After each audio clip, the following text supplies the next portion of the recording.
Maaga pa lamang ay gising na ang palengke. Sa bawat sulok nito'y may sigawan ng mga tindero, kalansing ng timbangan at yabag ng mga paa na tila walang pahinga. Ang amoy ng sariwang gulay at prutas ay humahalo sa singaw ng kape mula sa maliit na tindahang nagbubukas bago pa sumikat ang araw. Para sa marami, ang palengke ay magulo at nakakapagod. Ngunit para kay Bernie, ito ang lugar na tinatawag niyang tahanan. Palagi siyang makikita sa gitna ng daan. May pasan na kahon ng kamatis. Pawis na pawis ngunit may bakas ng ngiti sa labi. Simple ang kanyang suot, kupas na t-shirt at tsinelas.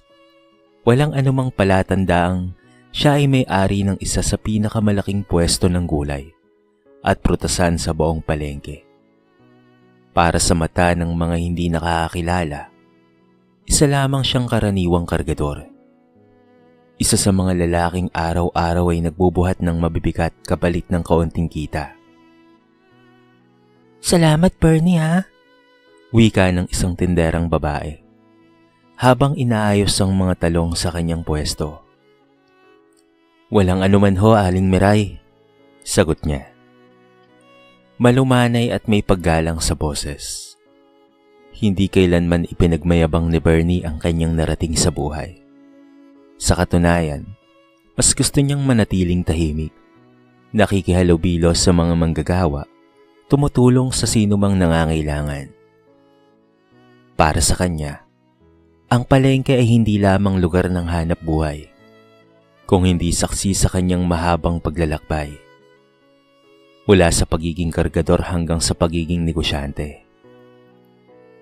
May mga sandaling napapahinto siya sa pagbubuhat, hindi dahil sa pagod, kung hindi dahil sa alaala ng mga panahong halos wala siyang makain.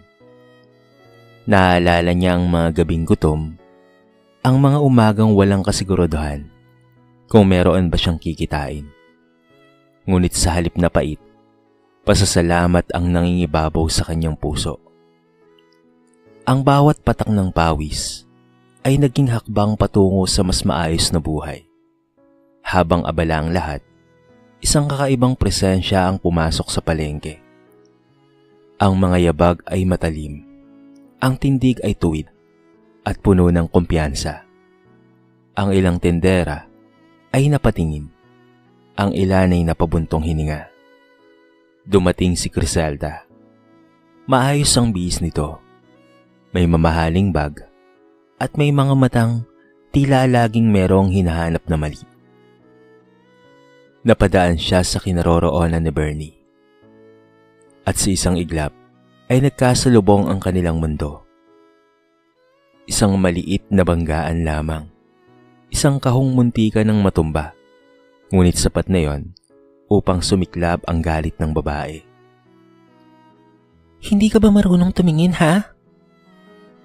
Sigaw ni Criselda. Malakas at puno ng pangmamaliit. Tumigil ang ingay ng palengke sa ilang sandali. Napalingwan ang mga tao. Si Bernie naman ay napayuko, inayos ang kanyang kahon, at marahang nagsalita. "Pasensya na po," wika niya, kalmado at magalang. Ngunit sa mata ni Criselda, ang kababaang loob ni Bernie ay kahinaan. At sa sandaling iyon, hindi niya alam na ang lalaking hinamak niya ay hindi pala basta-basta. Isa itong taong pinanday ng hirap at may kwentong malayo pa sa kanyang inaakala. Hindi sanay si Criselda na humingi ng paumanhin, lalo na sa mga taong sa tingin niya ay mas mababa kaysa sa kanya. Lumaki siyang kapos sa yaman at pati na rin sa respeto. At sa bawat taon ng kahirapan ay unti-unting nabuo ang kanyang paniniwala na ang mundo ay para lamang sa may mga pera at mayroong mga kapangyarihan. Kaya nang mapangasawa niya ang isang Amerikanong si Richard, pakaramdam niya'y tuluyan niya nang natakasan ng buhay na dati kinamumuhian niya. Sa palengke, palagi siyang naiiba. Hindi dahil sa mayaman siya, kung hindi dahil sa paraan ng kanyang pagtingin sa kapwa. Parang lahat ay may utang na loob sa kanya. Ang kanyang mga mata'y mabilis humusga, at ang kanyang bibig ay laging handang manakit. Para sa kanya, ang palengke ay lugar lamang ng mga taong hindi umasenso sa buhay. Matapos sigawan si Bernie, hindi pa rin humupa ang kanyang galit. "Ganyan ba talaga kayo?" Dugtong niya, sabay taas ng kilay. "Walang mga disiplina, kaya hindi umaangat sa buhay eh." Tahimik pa rin si Bernie. Hindi siya sumagot. Hindi dahil sa wala siyang sasabihin, kung hindi dahil sanay na siyang maliitin. Marami na siyang naririnig na mas masakit pa rito noong siya'y kargador pa lamang. Ang kaibahan lang ngayon, mas alam na niya ang halaga ng katahimikan kaysa sa pakikipagtalo. Ngunit si Criselda ay hindi pa tapos. Lumapit siya sa isang tenderong lalaki at itinuro si Bernie. "Sino ba yan ha? Kargador lang naman yan, hindi ba?" Tanong niya. Tila hinahanap ang kumpirmasyon na tama ang kanyang panliliit. Nagkatinginan ng mga tao. May ilan na gustong magsalita, ngunit pinili nilang manahimik. Alam nila ang totoo. Ngunit alam din nila ang ugali ni Criselda. Ito ay ang babaeng hindi marunong tumanggap ng pagkakamali. Habang naglalakad papalayo si Bernie, naririnig pa rin niya ang mga salitang ibinabato ng babae sa kanya. Bawat salita ay may kasamang pangmamaliit. Parang kutsilyong unti-unting sumusugat sa dignidad ng isang tao. Ngunit sa halip na galit, awa ang naramdaman niya. Alam niyang ang ganitong asal ay bunga ng insekuridad, hindi ng tunay na lakas ng isang tao. Kinagabihan, kumalat ang balita sa palengke. "Pinahiharaw ni Criselda ang isang kargador." Bulungan ng mga tao. Ngunit may mga ngiting lihim sa kanilang mga labi dahil alam nila ang hindi alam ng babae. Samantala, si Criselda ay umuwi na may galit pa rin sa dibdib. Sa kanyang isip, siya ang biktima. Siya ang inargabyado. At sa kanyang galit, nabuo ang isang pasya. Hindi niya palalagpasin ang nangyari. "Kailangang maturuan ng leksyon ng mga taong ganon," pulong niya sa sarili, habang maigpit na hawak ang kanyang bag. Hindi niya alam na sa bawat hakbang ng kanyang pagmamalaki, lalo lamang niyang inilalapit ang sarili sa araw ng kanyang pagkapahiya. At sa katahimikan ng palengke matapos ang mahabang araw, nagsimula nang umikot ang gulong ng tadhana. Unti-unti, ngunit tiyak. Sa pag-uwi ni Bernie ng gabing iyon, dala niya hindi ang bigat ng mga kahon, kung hindi ang bigat ng mga alaala. Tahimik ang maliit niyang bahay sa gilid ng lungsod. Simple, walang dekorasyong magarbo, ngunit puno ng kapayapaan. Habang nagkakape siya sa may bintana, muling bumalik sa kanyang isipan ang mga panahong humubog sa kung sino siya ngayon. Lumaki si Bernie sa isang liblib na baryo sa probinsya. Ang kanyang ama ay isang magsasaka, at ang kanyang ina naman ay naglalako ng gulay sa palengke tuwing umaga. Bata pa lamang siya ay sanay na siya sa hirap, sa putik sa paa, sa sikat ng araw na walang patawad, at sa sikmurang madalas ay kumakalam. Ngunit sa kabila nito, itinuro sa kanya ng kanyang mga magulang ang isang bagay na hindi kailanman kayang bilhin ng pera. Ito ay ang pagiging marangal. "Anak," madalas sabihin ng kanyang ama, "hindi sa dami ng pera nasusukat ang isang tao, kung hindi sa kung papaano siyang makitungo sa kanyang kapwa." Ang mga salitang iyon ay naging gabay ni Bernie nang siya'y mapilitang huminto sa pag-aaral upang magtrabaho. 2 damit lamang ang dala niya nang lumuwas siya sa Maynila. Isang pares ng tsinelas at isang pusong puno ng pangarap. Doon siya nagsimulang maging kargador sa palengke. Araw-araw, pasa niya ang mga sako ng sibuyas at pati na rin patatas. Madalas ay kulang ang bayad at madalas din ang pagmamaliit. May mga araw na halos hindi niya na maramdaman ang kanyang likod sa sobrang sakit. May mga gabing natutulog siya sa gilid ng pwesto, gamit ang karton bilang unan. Ngunit sa bawat patak ng pawis, lalo niyang pinagtitibay ang pangarap na bahalang araw. Hindi na siya ang magbubuhat, siya na ang magbibigay ng trabaho. Isang araw, napansin siya ng isang matandang negosyante sa palengke, si Mang Teodoro Alonso. Tahimik lamang itong nagmamasid kung papaanong makitungo si Bernie sa mga tao. Hindi siya nanlalamang, hindi nandadaya, at higit sa lahat, hindi nagrereklamo. "May tiwala ako sa iyo, iho," sabi ni Mang Teodoro isang hapon. "Kung bibigyan kita ng pagkakataon, aalagaan mo ba?" Yon ang unang pagkakataong may naniwala kay Bernie ng lubos. Pinahawak sa kanyang maliit na puhunan, ilang kahon ng gulay na ipagbibili. Kaya naman mula roon, unti-unti niyang pinalago ang negosyo. Walang madali, walang bigla ang yaman. Lahat ay pinaghirapan. Lumipas ang mga taon at ang maliit na puhunan ay naging napakalaking pwesto. Ngunit kahit hawak na niya ang tagumpay, pinili niyang manatiling parehong Bernie. Ang lalaking marunong yumuko, marunong magpasalamat, at marunong rumispeto. Kaya nang maalala niya ang ginawang pang-insulto ni Criselda, hindi galit ang umuspong sa kanyang puso, kung hindi pag-unawa. Dahil alam niya na ang tunay na yaman ay hindi nasusukat sa kung ano ang suot mo, kung hindi sa kung sino ka kapag walang nakakakita. Samantala, sa kabilang panig ng lungsod, tahimik ngunit malamig ang bahay ni Criselda. Malaki ito, may mataas na bakod at mamahaling kasangkapan, ngunit kulang sa init ng tunay na tahanan. Habang nakaupo siya sa sala, hawak ang cellphone at nag-i-scroll sa social media, paulit-ulit pa rin pumabalik sa kanyang isipan ang mukha ng lalaking sinigawan niya sa palengke. Hindi siya mapalagay.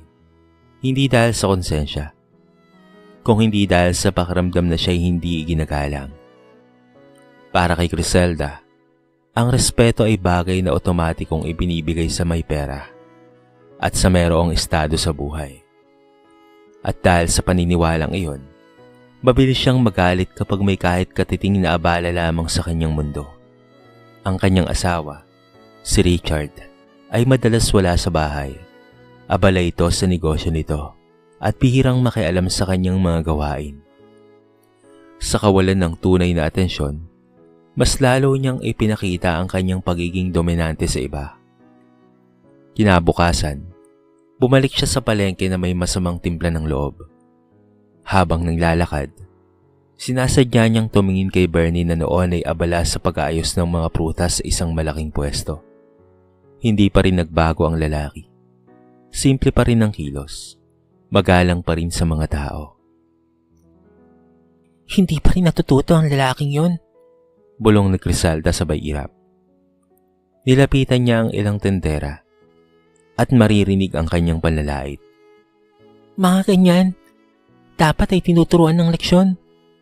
Dahil kung hindi, aabuso." Tahimik lamang ang mga tao. Sina Aling Miray, Jonel, at pati na rin ang iba pa. Kapwa matagal nang nasa palengke. Nagkatinginan ang mga ito. Alam nila ang katotohanan. Alam nila kung sino si Bernie, ngunit pinili nilang manahimik. Hindi dahil sa takot, kung hindi dahil alam nilang darating rin ang tamang oras para lumabas ang katotohanan. Lumakas ang loob ni Criselda sa kanyang isipan. Ang katahimikan ng mga tao ay tanda ng kanyang kapangyarihan. Kaya't nang muli niyang makita si Bernie, hindi niya na napigilan ang sarili. "Hoy ikaw!" sigaw niya. "Akala mo baligtas ka dahil tahimik ka lang?" Huminto si Bernie at tumingin sa kanya. Wala pa ring galit sa kanyang mga mata. Tanging pagod at pag-unawa lamang. May problema po ba? Mahinaw niyang tanong. Sa halip na kumalma, lalo pang uminit ang ulo ni Criselda. Mayabang ka rin pala no? Ipapabarangay kita. Tignan lang natin kung obra pa yung kabaitan mo. Napabulong ang mga tao. Ang balitang iyon ay mabilis na kumalat sa palengke. Ang ilan ay nabahala, ang iba'y lihim ng ngumiti. Para sa kanila, ang barangay ang magiging lugar kung saan lalabas ang totoo. Umalis si Criselda na taas noo. Sigurado sa sarili niyang panalo siya. Hindi niya alam na sa bawat hakbang ng kanyang pagmamalaki, mas inilalapit niya ang sarili sa isang katotohanang hindi niya kayang tanggapin. Na ang yaman ay hindi lisensya para mangapak ng dangal ng kapwa. Maaga pa lamang ay puno na ang bulwagan ng barangay. May mga nakaupo sa bangko, may mga nakatayo sa kilid, at may mga palihim na nagbubulong-bulungan. Hindi araw-araw ay may kasong nagmumula sa palengke na umaabot sa barangay, kaya't marami ang nakiusyoso. Sa gitna ng silid ay naroon si Kapitan Renato Villaverde, isang lalaking kilala sa pagiging patas at hindi nadadala sa sigaw o yaman. Dumating si Criselda na tila reyna sa kanyang tindig. Nakataas ang baba, matalim ang tingin, at may kumpiyansang parang tiyak na ang kanyang panalo. Sumunod si Bernie, tahimik, simple ang suot, at magalang na bumati sa mga naroon. May ilan ang tumango sa kanya, may ilan na lihim ng ngumiti. Simulan na natin, wika ni Kapitan Renato. Ano ang reklamo? Agad na tumayo si Criselda. Yang lalaking yan, Sabay turo kay Bernie. walang modo, sagabal sa daan, bastos at walang pakialam sa ibang tao. Ganyan talaga kapag walang pinag-aralan at kargador lang. May ilang napaubo. May ilan namang napakunot ang noo. Ngunit hindi pa rin tumigil si Criselda. Dapat maturuan ng leksyon ng mga ganyan para matuto silang lumugar. Tahimik ang silid nang tumayo si Bernie. Kap, mahinaon niyang simula. Humingi po ka ng paumanhin kung may nagawa po akong hindi maganda. Pero wala po akong intensyong bastusin o sagasaan ng kahit na sino. Ginagawa ko lang po ang trabaho ko. Walang galit sa kanyang boses. Walang pagtatanggol na mayabang. Tanging katotohanan lamang. May saksi ba? Maaari bang magsalita? Tanong ng kapitan. Isa-isang tumayo ang mga tao. Si Aling Miray ang nauna. Kap, matagal na po naming kilala si Bernie. Hindi po siya bastos na tao. Siya pa nga po ang laging tumutulong sa amin. Sumunod naman ay si Jonel, isang batang tendero. Kung may sagabal man po, aksidente lang po siguro yun. Si Ma'am Criselda po ang unang sumigaw. Siya po ang nanghamak. Unti-unting nababalot ng bulungan ang silid. Nagsimulang mawalan ng sigla ang mukha ni Criselda. Hindi niya inaasahan ang ganitong mga pahayag. Marami pang nagsalita, pero nagtanong muli ang kapitan. Meron pa bang iba? Isang matandang lalaki ang tumayo. Si Mang Teodoro. Tahimik siyang nagsalita ngunit may bigat ang bawat salita. Kap, alam niyo po ba kung sino ang lalaking yan? Napatingin ang lahat kay Bernie. Siya po ang may-ari ng malaking pwesto ng gulay at prutasan sa palengke natin. Isa sa pinakamalinis na magnegosyo. Pero kailanman, hindi siya nagpakilala bilang isang amo. Parang may bumagsak na mabigat na katahimikan sa silid. Namutla si Criselda. Unti-unting bumagsak ang kanyang kumpiyansa. Habang napagtanto niyang mali ang kanyang hinusgahan. Tumingin si Kapitan Renato kay Bernie. Totoo ba ito? Tumango si Bernie. Opo, Kap, pero hindi ko po kailangang ipaalam. Pantay-pantay lang po tayo dapat. Sa sandaling iyon, malinaw na hindi pera o posisyon ang nanaig, kung hindi ang asal. At para kay Criselda, nagsimula na ang araw ng kanyang pinakamasakit na pagkapahiya. Parang biglang lumiit ang silid ng barangay para kay Criselda. Ang mga matang kanina'y puno ng kumpiyansa. Ngayon ay iwas ng tumingin kahit kanino. Ang mga salitang binitawan niya laban kay Bernie ay tila bumabalik sa kanya. Mas malinaw, mas mabigat, at mas masakit. Sa unang pagkakataon, naramdaman niya ang hapti ng sariling baghusga. Nagkaroon ng kaunting katahimikan bago muling nagsalita si Kapitan Renato. Kung ganon, mariing niyang wika, malinaw na walang basehan ng reklamo. Sa halip, ang naging problema rito ay ang ugalit pag-aasal. Tumingin ang kapitan kay Criselda. Hindi po krimen ang pagiging mahirap at lalong hindi krimen ang pagiging magalang. Hindi na nakasagot ang babae. Ang mga tao sa paligid ay hindi nagsisigawan, hindi rin nagtatawanan. Ngunit ang katahimikan, ito mismo ang nagpatindi ng kanyang kahihiyan. Ang mga tinderang minsang minata niya ay naroon, tahimik na saksi sa pagbagsak ng kanyang pagmamataas. Tumayo si Bernie. Hindi siya tumayo upang ipahiya ang babae, kung hindi upang tapusin ang gusot. Kap, mahinaon niyang sabi, wala po akong hinihiling na parusa. Ang mahalaga po sa akin ay magkaunawaan lang po tayo. Lahat po tayo'y naghahanap buhay lang. Napatingin ang mga tao sa kanya. May paghanga, may respeto, at may bahid ng emosyon. Sa kabila ng lahat ng pangmamaliit sa kanya, pinili pa rin niyang maging mahinahon. Dahil doon, biglang naramdaman ni Criselda ang bigat ng kanyang dibdib. Ang lalaking hinamak-hamak niya ay siyang nagpapakita ngayon ng kabutihan na hindi niya kailanman nagawang ipakita sa iba. Unti-unti, tumayo siya. Nanginginig ang mga kamay. Mabigat ang bawat hakbang. Ako? Napahinto siya. Tila nahihirapang ilabas ang mga salita. Ako ang nagkamali. Nagulat ang ilan. Hindi inaasahan ang mga salitang iyon mula sa isang babaeng kilala sa katigasan ng ulo. Nadala ko ng galit at yabang ko. Dagdag pa niya, halos pabulong. Kaya humihingi ako ng paumanhin. Sana mapatawad niyo ako. Hindi kaagad sumagot si Bernie. Lumapit lamang siya at marahang tumango. Tinatanggap ko po, sagot niya. Walang panunumbat kahit isa, tanging pagpapatawad lamang. Ipinahayag ng barangay ang pinal na desisyon. Walang kaso laban kay Bernie.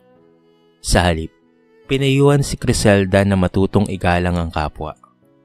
Ano man ang estado sa buhay. Tahimik siyang umalis sa bulwagan. Bitbit ang aral na hindi niya kailanman matututunan sa pera o sa banyagang apelido. Sa labas, patuloy ang buhay. Ngunit para kay Criselda, ang araw na iyon ay mananatiling marka. Isang araw ng pagkapahiya na nagturo sa kanya ng isang katotohanang matagal niyang tinakbuhan. Ito ay ang tunay na dangal. Ang tunay na dangal ay hindi isinusuot kung hindi isinasabuhay. Kinabukasan, muling bumalik ang normal na ingay ng palengke. Ang sigawan ng mga tindero, tawanan ng mga mamimili, at halakhakan ng mga kargador. Tila walang alam sa nangyaring paghaharap sa barangay. Ngunit para sa mga taong nakasaksi, may isang bagay na nagbago. Ang pagtingin nila kay Bernie ay mas lalo pang lumalim, mas lalong tumibay, at mas lalo nilang hinangaan. Nariyan pa rin siya sa gitna ng palengke. May pasa na kahon ng mansanas, pawis na pawis, ngunit payapa ang mukha.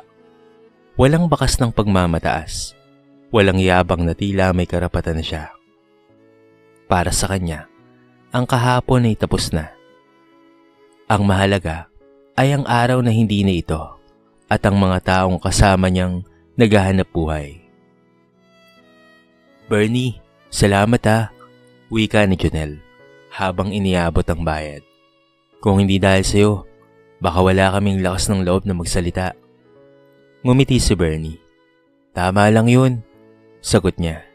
Lahat tayo ay may boses. Sa kabilang dulo ng palengke, tumaan si Criselda. Hindi na kasing taas ng dati ang kanyang tindig. Wala na ang matalas na titig at maingay na boses. Tahimik siyang namili. Maingat sa bawat hakbang. At sa unang pagkakataon, marunong nang magpasalamat. Salamat po. Marahang sabi niya sa isang tinderang dati niyang minamaliit. Napatingin si Aling Miray. Bagyang nagulat, ngunit ngumiti rin. Ang pagbabago ay maliit, ngunit totoo. Sa hapon, naupo si Bernie sa gilid ng palengke. Pinagmamasdan ng araw na unti-unting lumulubog. Naalala niya ang mga panahong siya'y walang-wala at ang mga panahong muntika na siyang sumuko. Napangiti siya. Lahat ng hirap ay may kapalit. Hindi laging pera, kung hindi karunungan. Hindi lahat ng tao ay magiging mayaman. Ngunit lahat ng tao ay may kakayahang maging marangal. Yon ang aral na isinabuhay ni Bernie. At yun din ang aral na unti-unting natutunan ni Criselda. Kahit huli na, kahit masakit, sa mundo kung saan madaling husgahan ng kapwa base sa suot at estado ng buhay, may mga taong tahimik na nagpapatunay na ang tunay na sukatan ng tao ay hindi nasusukat sa pera, kung hindi sa puso. At sa gitna ng palengke, sa araw-araw na ingay at pati na rin pawis, patuloy na namuhay si Bernie. Hindi bilang isang mayamang negosyante, kung hindi bilang isang taong marunong rumispeto, magmahal at manatiling tao. Lumipas ang mga buwan at ang palengke ay nanatiling buhay. Tila walang katapusang siklo ng umaga at hapon. Sigawan at tawanan, pagod at pag-asa. Ngunit sa ilalim ng lahat ng iyon, may mga pagbabagong hindi kaagad napansin. Lumawak pa ang negosyo ni Bernie. Hindi dahil sa kasakiman, kung hindi dahil sa tiwala. Mas dumami ang gustong makipagtransaksyon sa kanya. Mga magsasakang alam na patas siyang magbayad at mga tindero na alam na hindi siya nanlalamang. Ganun pa man, nanatili siyang simple. Makikita pa rin siyang nagbubuhat, nakikipagkwentuhan sa mga kargador at tumutulong sa mga bagong salta sa palengke. Isang araw, may batang lalaking lumapit sa kanya. Payat, may bahid ng takot sa mga mata. At may dalang sako na halos kasing laki niya. Napangiti si Bernie. Nakita niya ang kanyang sarili sa bata. Gusto mo bang matutong magnegosyo balang araw, iho? Tanong niya. Tumango ang bata. May pag-asang kumislap sa mga mata nito. Sa kabilang banda, si Criselda ay bihira nang makita sa palengke. Kapag dumarating man siya, hindi na ito ang dating babae na may matalas na dila. Natuto siyang makinig. At higit sa lahat, natutong manahimik kapag kailangan. Hindi man ganap na nagbago ang kanyang pagkatao, meron namang binhing naitanim. Binhi ng kababaang loob. Minsan, nagkasalubong ang kanilang mga mata. Tumango si Criselda bilang pagbati. Tumango rin si Bernie. Walang sama ng loob. Walang yabang. Sa sandaling iyon, malinaw na ang kapatawaran ay mas magaan kesa sa galit. Sa uli, ang palengke ay nanatiling palengke. Magulo, maingay, at puno ng buhay. Ngunit sa gitna nito, may isang kwentong patuloy na ikinikwento. Hindi sa salita kung hindi sa gawa, na ang dangal ay hindi nabibili. Ang respeto ay hindi ipinipilit. Ang tunay na yaman ay makikita sa taong marunong manatiling mababa, kahit gaano pa kataas ang kanyang narating. At doon, sa gitna ng ingay ng palengke, tahimik na namuhay ang aral, habang may mga taong handang matuto. Ang kwento ni Bernie, at pati na rin ni Criselda, ay paalala na ang tunay na sukatan ng tao ay hindi nasusukat sa yaman, estado sa buhay, o kung sino ang kanyang napangasawa, kung hindi sa kung papaano siyang makitungo sa kapwa. Ipinakita ni Bernie na ang kababaang loob, sipag at respeto ay kayang maghatid ng tunay na tagumpay. Tagumpay na hindi kailangang ipagyabang. Kahit gaano pa kataas ang narating niya sa buhay, pinili niyang manatiling tao sa harap ng lahat. Samantala si Criselda ay nagsilbing babala na ang pagmamalaki at pagmamataas ay nauuwi sa kahiyan. Ang yaman na walang asal ay hungkag, at ang salitang matalas ay kayang makasukat hindi lamang ng iba kung hindi ng sarili. Sa uli, itinuturo ng kwento na ang respeto ay hindi hinihingi, ito ay binibigay kapag nakikita sa gawa. Ang dangal ay hindi suot, ito ay sinasabuhay.